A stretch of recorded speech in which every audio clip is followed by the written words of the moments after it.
Gadis tersebut baru saja sadar dari pingsannya, dan dia tidak tahu sekarang ada di mana.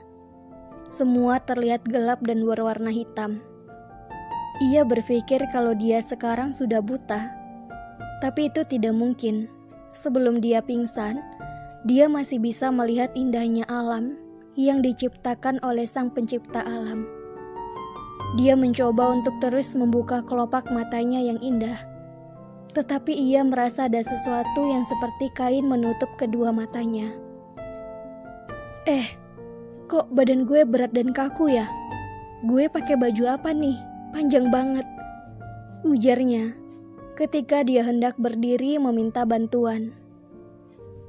Wah, cantik banget anak papa, ujar suara yang familiar di telinganya.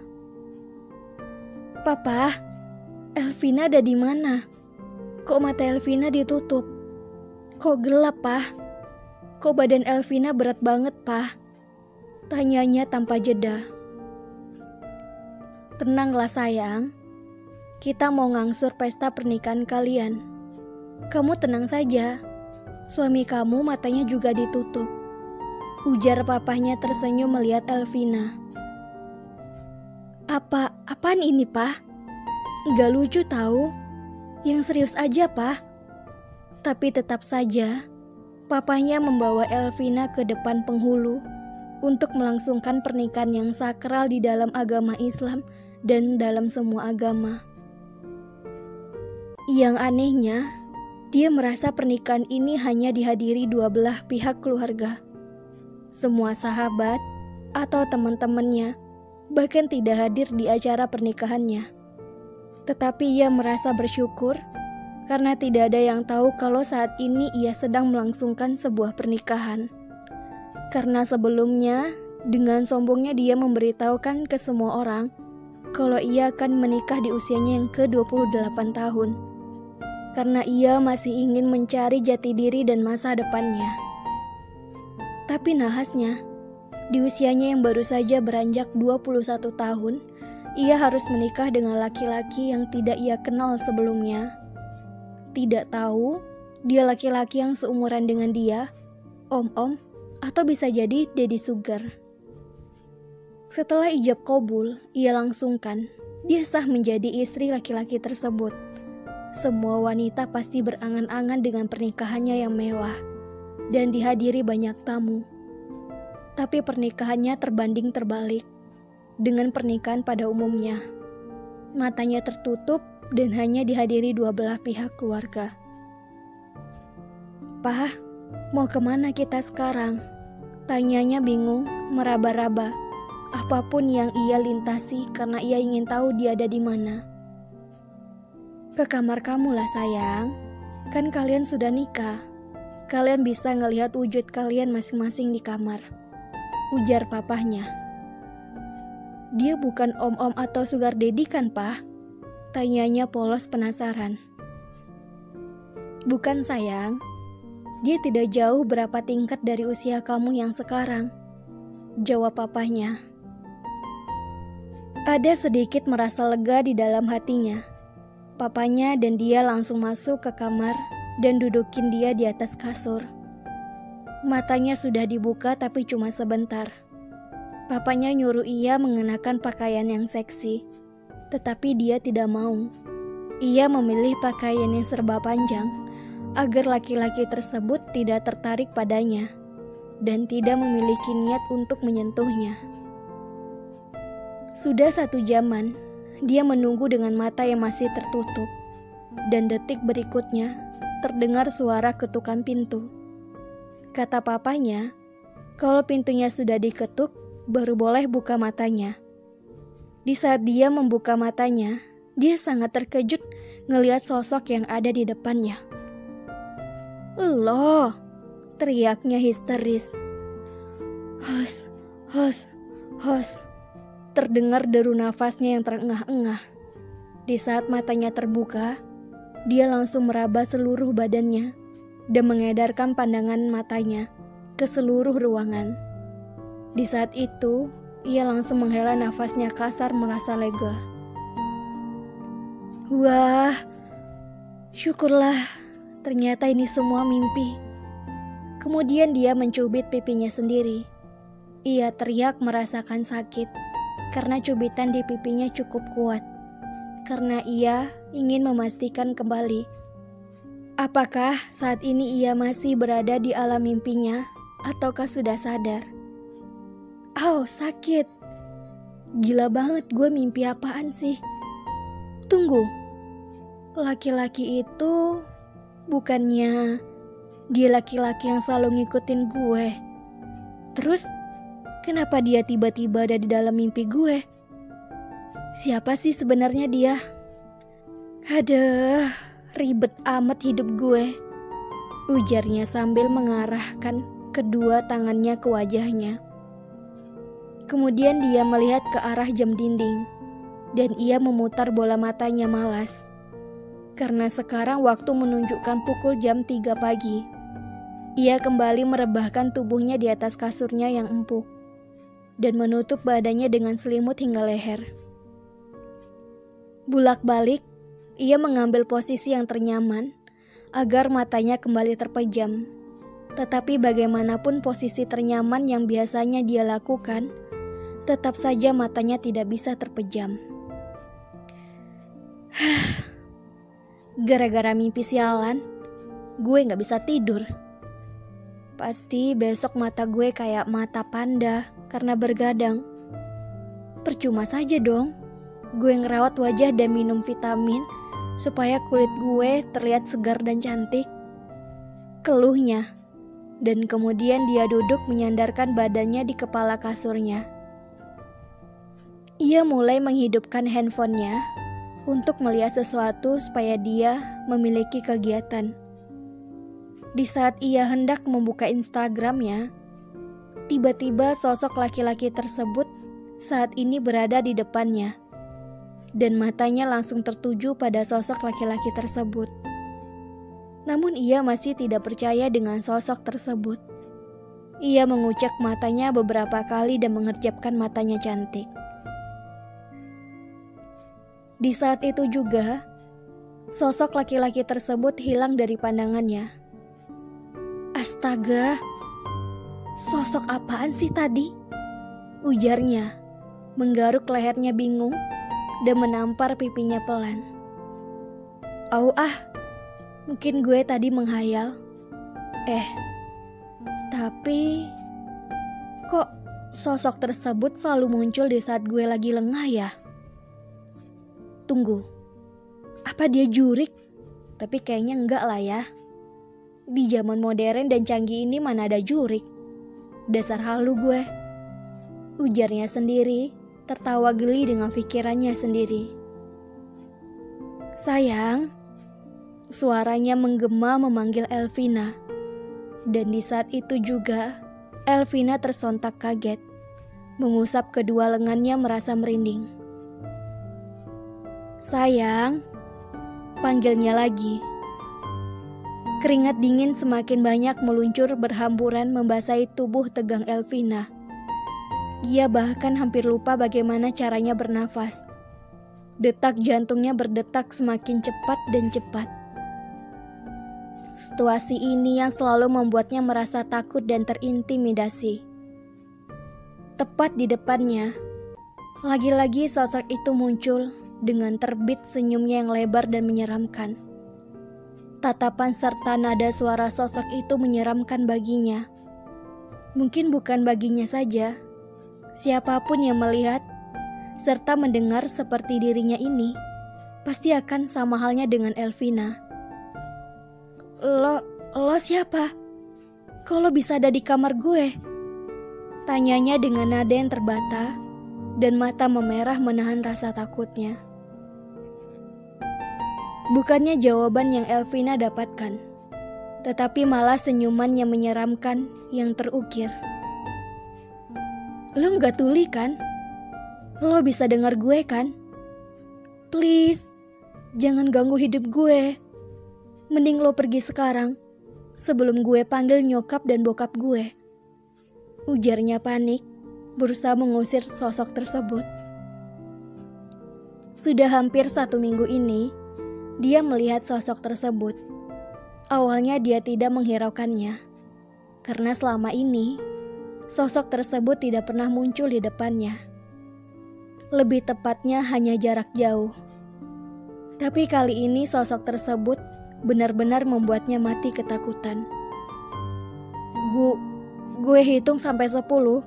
Kalau lo nggak juga pergi, gue beneran akan manggil semua keluarga gue yang ada di sini. Ujarnya, saking takutnya, ia tidak sadar buliran bening dari matanya mengalir begitu saja. Mau apa lo kesini? Atau jangan-jangan lo malaikat maut ya? Yang saat ini akan mengambil nyawa gue. Hah?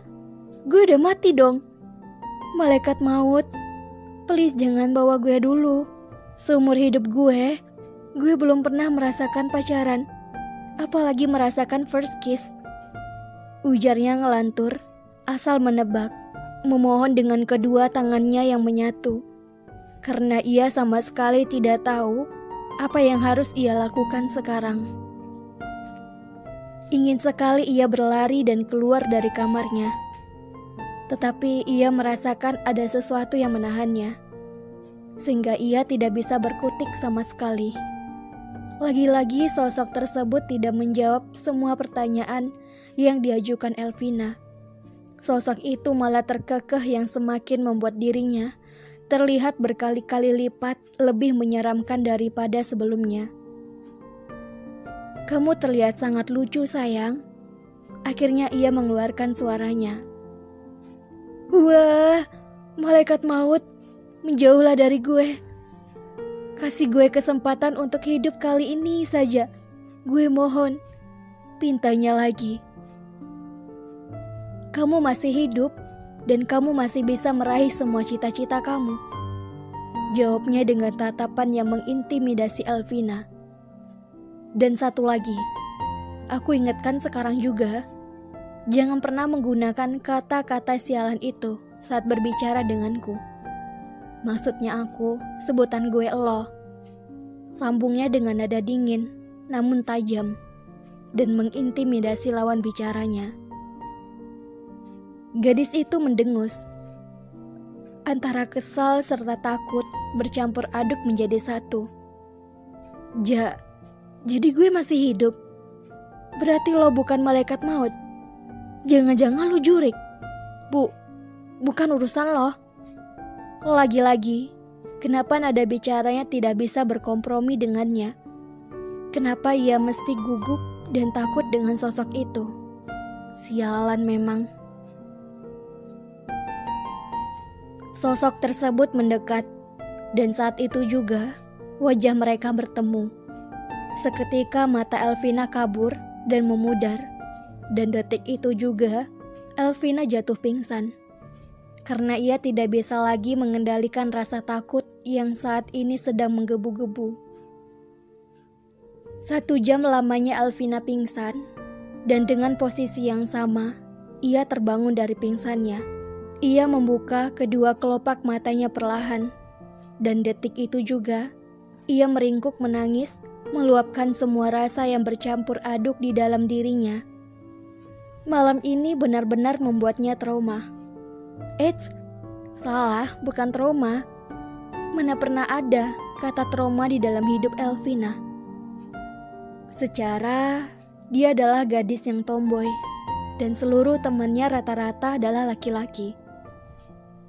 Setelah ia meluapkan semua rasa campur aduk di dalam dirinya dengan isak tangis, kini gadis cantik yang bernama Elvina Astrid Rahdian tengah melamun di atas balkon kamarnya, memikirkan sosok laki-laki tersebut dan juga ucapan kedua orang tuanya beberapa hari yang lalu tentang perjodohan sialan ini.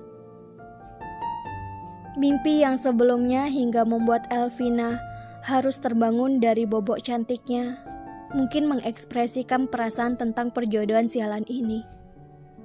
Tapi tidak begitu juga sih. Yang seharusnya masuk ke dalam mimpinya seharusnya indah-indah saja.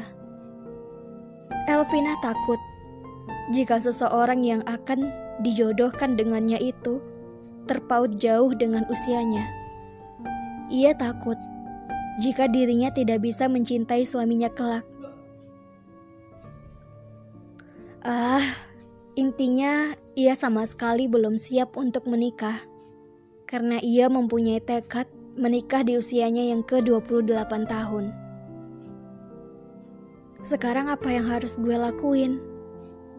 Wahai langit dan bintang, datangkanlah kebahagiaan yang sesungguhnya pada gue. Gumamnya memandang langit malam yang dipenuhi bintang itu. Apaan sih yang sudah gue bilang tadi? Mana bisa bintang dan langit memberikan gue kebahagiaan?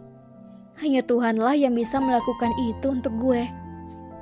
Teriaknya kesal sambil mengacak-ngacak rambut hitam panjangnya. Pasalnya, ia sudah duduk hampir 1 jam di sini memikirkan caranya mengatasi masalah ini. Apa Elvina harus melarikan diri saja? Atau menerima takdir ini dengan sangat-sangat terpaksa? Keputusasaan sedang menyelimuti jiwanya yang sedang berkagum atas perjodohan ini. Belum lagi ditambah masalah tentang sosok laki-laki yang misterius itu. Tok, tok, tok. Suara pintu menghentikan aktivitas melamun Elvina. Segera Elvina masuk ke dalam kamar dan membuka pintu untuk melihat siapa yang mengetuk pintu. "Ada apa, Mah?" tanya Elvina ketika melihat mamanya berdiri di depan pintu kamarnya. Sedangkan Ratna tersenyum geli melihat penampilan kacau sang anak kala Elvina menunjukkan wujudnya. "Apa tidur kamu nyenyak, sayang?" tanya mamahnya. "Ya begitulah, Ma. Mama bisa melihat sendiri kan?" jawabnya. Ingin sekali ia mengadukan apa yang sudah ia alami, tapi kayaknya itu mustahil. Mamanya selalu saja berpihak pada papanya yang bersedia menjodohkan Elvina. "Kamu harus mandi sekarang ya, sayang. Mama bisa minta tolong kan, sayang?" tanya mamanya. "Iya, Ma, bentar lagi." "Minta tolong apa, Ma?" "Pagi ini ikut Mama sama Papa ke acara sarapan di rumah teman Papa ya, sayang." Jelas mamanya membuat Elvina seketika memicingkan matanya curiga. "Kamu kenapa, sayang?" tanya Ratna bingung. "Gak biasanya Mama ngajak aku kayak gini. Atau jangan-jangan..." ujar Elvina menggantungkan kalimatnya. "Jangan-jangan apa? Sudah sana, mending sekarang kamu siap-siap. Sebentar lagi kita pergi." Dan saat itulah Ratna pergi meninggalkan putrinya yang masih diam karena curiga. "Elvina, cepat siap-siap!" teriak Ratna dari lantai bawah, membuat Elvina mendengus kesal. Hai novelers yang Mimin cintai, apa kabar semuanya? Wah, Mimin gak sabar nih pengen mendengar gimana penilaian kalian tentang novel yang baru saja Mimin upload dengan judul yang baru, yaitu Devil My Husband. Semoga ceritanya bagus dan noveler suka ya. Nah, Mimin tunggu ya komentarnya, penasaran banget nih. Dan tenang saja, kalian gak usah khawatir. Novel Mr. CEO is My Husband tetap Mimin upload hingga habis, hingga ceritanya tuh habis atau the end gitu. Mimin mengucapkan terima kasih kepada novelers, teman-teman, sahabat-sahabatnya yang sudah subscribe, like, dan komen di channelnya Mimin, channel Feby Vitaloka.